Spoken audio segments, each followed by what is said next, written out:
Bonjour à tous, bonjour à toutes et bienvenue sur Bat News, votre émission hebdomadaire chaque samedi à 20 h qui va faire le tour de toute l'actualité geek et pop culture de la semaine présentée par votre fidèle serviteur.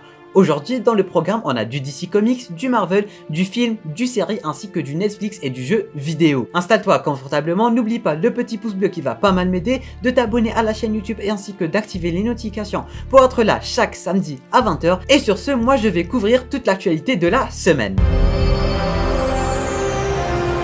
Côté DC Comics, Amber Heard confirme sa présence dans Aquaman 2. Ce n'était qu'une rumeur, mais Amber Heard confirme maintenant officiellement sa présence dans Aquaman 2, ce qui est plutôt sympa. La saison 6 de Supergirl s'offre un nouveau poster qui est super cool. Michael Keaton confirme officiellement sa présence en tant que Batman dans le film Flash. Ce n'était que rumeur, maintenant c'est confirmé. Toujours avec le film Flash, le film s'offre un nouveau logo pour marquer le coup que le film a bel et bien commencé son tournage et le logo est super bien fait avec une animation plutôt sympathique. Côté Marvel, Tatiana Maslany a été aperçu sur le plateau de tournage de She-Hulk, rien de bien spécial. Hier marquait le 2e anniversaire de Avengers Endgame, le film qui nous avait mis dans tous nos états et qui nous avait proposé des scènes et des détournements de situations pas possibles. Joyeux anniversaire Avengers Endgame. Un film Captain America 4 serait en développement et c'est bel et bien officiel.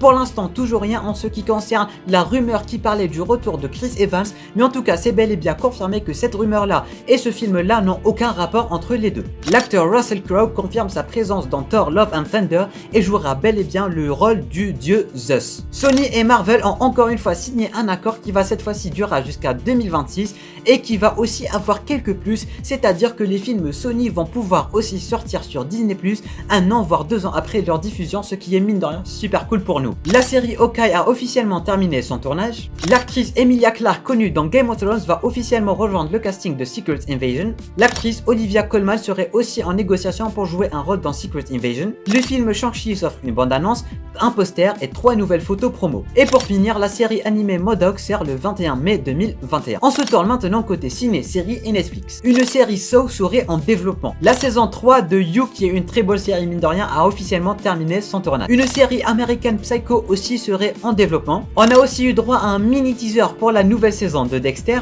Le 3e film tant attendu de Conjuring s'offre enfin une bande-annonce qui est mine de rien super flippante et qui donne envie et qui donne un maximum de hype. Netflix a officiellement annoncé une série sans scénario qui va être centrée sur des influenceurs. Oui, c'est bizarre. La saison 4 de Elite s'offre un nouveau teaser. La saison 2 de Ragnarok s'offre une date de sortie et est prévue pour le 27 mai 2021. Netflix nous confirme enfin que The Witcher ainsi que You ainsi que Cobra Kai, les nouvelles saisons vont sortir en fin d'année 2021 et il était mine de rien super temps. Après les 4 films de la saga After, ce n'est pas terminé et une suite est bel et bien annoncée qui va suivre les enfants des personnages principaux. On se tourne maintenant vers le côté jeux vidéo. Resident Evil Village s'offre un trailer pour sa démo. Horizon Zero Dawn est à présent gratuit, que ça soit sur PS4 ou sur PS5.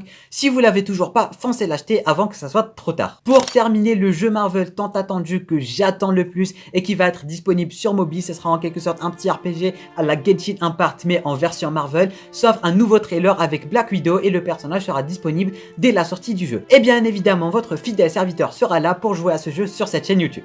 Voilà team, c'est terminé pour ce premier numéro de Bat News. J'espère en tout cas que ce concept vous aura plu et que vous aurez apprécié cette vidéo. Si c'est le cas, n'oublie pas de mettre un petit pouce bleu qui va quand même aider vraiment pas mal, de t'abonner à la chaîne YouTube si tu aimes le contenu global de la chaîne bien sûr. N'hésite pas aussi à partager un maximum à tous tes potes geeks, tous tes potes fans de Marvel, de DC, de tout ça s'il y a une news qui pourrait les intéresser. Et sur ce, moi je vous dis à très bientôt pour une toute nouvelle vidéo. C'était Namiat, portez-vous bien.